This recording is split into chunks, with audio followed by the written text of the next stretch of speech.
This is so very complicated. And even the inference that it's about race is so very wrong. Delphi is Delphi, Flora is Flora. But I would have appreciated a little bit more help, a little bit more concern about my family as they did the other families. Well, nearly a year after these 4 young sisters died in a fire, the investigation into what started it, even who started it, is at the center of a huge controversy tonight. Allegations of a cover-up and botched police work are stirring up some very strong emotions. In fact, both from the family and from the detectives in charge of solving this arson. Hours after the NAACP questioned the handling of the case, people living in Carroll County are weighing in on those accusations. Tonight, our Emily Longnecker found that many people are still trying to understand how 6 children have been killed in 2 separate tragedies. Well, John and Andrea, here in downtown Flora, just across the street from where 4 little girls died, there is a flyer hanging up on a business asking for information about the fire that killed them. And on the same business window, there's also a flyer here. Take a look to the teens murdered in Delphi. Both cases remain unsolved, and both cases say the folks here in Flora still keep them up at night. You know, I think this is hard. I mean, it's really hard to sit and think, you know, 4 girls died here.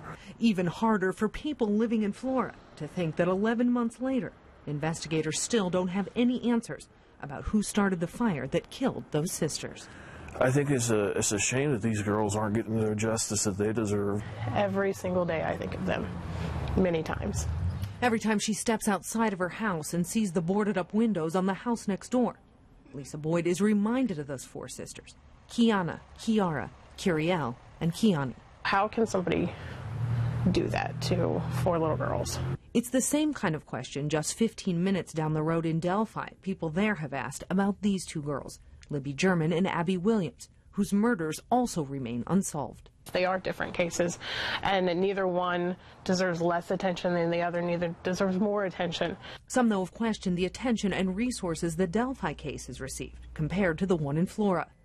Boyd says it's no one's fault that the Delphi case has had more clues that investigators have released to the public, like a picture of the suspect and recording of his voice. We don't have that here. We don't have somebody's face. We don't have a voice. Boyd doesn't think the 2 cases should be compared, saying parents in both lost children they love. I don't like to think it's Florida versus Delphi and anything other than football around here.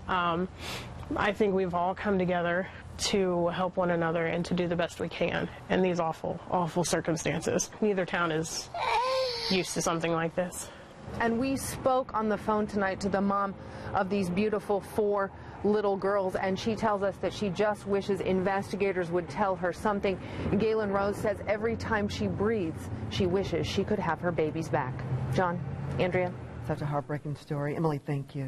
And as we said, the NAACP got involved in the case and the families called for answers. In fact, leaders of the organization believe the case has been bungled, and they also say police are not updating family members. Nobody's been brought to justice. Nobody is talking to the family to even update them on the status of the investigation. But it smells of a cover-up, because how are you going to go and have an investigation for almost a year, and it doesn't appear that we're any further along on this? The NAACP is now promising to push state and local officials for more information and more attention. And tonight their claims have the man in charge of the Indiana State Police defending his agency and commitment to solving this arson case. The superintendent, Doug Carter, was emotional in his response, saying that he would give his life to find out who killed these girls. The sticky note is of those 4 little girls, to include Abby and Libby, and Connie, and Kiriel, and Kiara, and Kiana. Sticky note's been on my desk for months, close to a year now. I have the exact same one at home. It's the last thing I see every single day. He denied any sort of cover-up and is encouraging the NAACP to continue spreading awareness.